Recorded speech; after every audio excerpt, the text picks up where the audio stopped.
महत्वपूर्ण अध्यक्ष महोदय, सन्माननीय विरोधी पक्ष नेत्यांनी पूर्ण माहिती घेतलेली नाही आहे।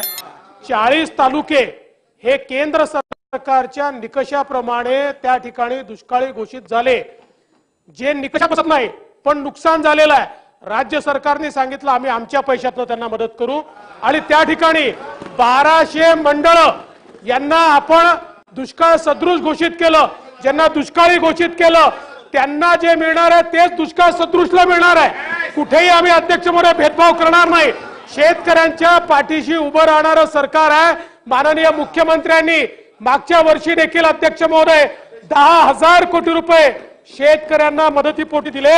याही वर्षी अध्यक्ष महोदय पहिल्यांदा राज्याच्या इतिहासात पहिल्यांदा अध्यक्ष महोदय 20 लाखापेक्षा जास्त शेतकऱ्यांच्या खात्यामध्ये 25% अग्रिम गेले आहेत आणि बाकी शेतकऱ्यांना पुन्हा पैसे जात आहेत। आणि सगळे अध्यक्ष महोदय या ठिकाणी जे काही शेतकऱ्यांचं नुकसान झालेलं आहे, मग ते दुष्काळाचं असो, ते अतिवृष्टीचं असो, ते गारपिटीचं असो, ते अध्यक्ष महोदय पुन्हा अवकाळी पावसाचं असो, सगळ्या प्रकारची नुकसान भरपाई या ठिकाणी मुख्यमंत्री महोदयांनी कालही स्पष्ट केलेलं आहे, आम्ही देणारच आहोत। आणि अध्यक्ष महोदय निश्चितपणे त्या संदर्भातली कारवाई सुरू झालेली आहे आणि पूर्णपणे अध्यक्ष महोदय, आणि एवढंच नाही, 2 हेक्टरच्या ऐवजी आता निकष 3 हेक्टराचा केलेला आहे। अध्यक्ष महोदय एनडीआरएफ, अध्यक्ष महोदय मागच्या वेळेस तर एनडीआरएफच्या दुप्पट आपण दिले अध्यक्ष महोदय, म्हणजे जे काही नियमात आहे त्यापेक्षा जास्त निधी हा आपण देण्याचा प्रयत्न केलाय।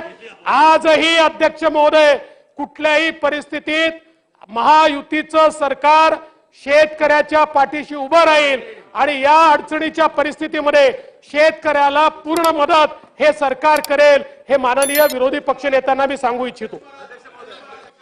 सूचनेतील विषय स्थगन प्रस्तावाच्या निकषात बसणारा नाही, तरी विषयाचं गांभीर्य घेता मी सदस्यांना, विरोधी पक्ष नेत्यांना आपलं म्हणणं थोडक्यात मांडण्याची संधी दिली। या संदर्भात आपल्याकडे उद्या नाही, 1 मिनिट, या संदर्भात आपला उद्या विरोधी पक्षाचा प्रस्ताव येऊ शकतो, तो आपण मांडा, त्यावेळेला आपण चर्चा घेऊ।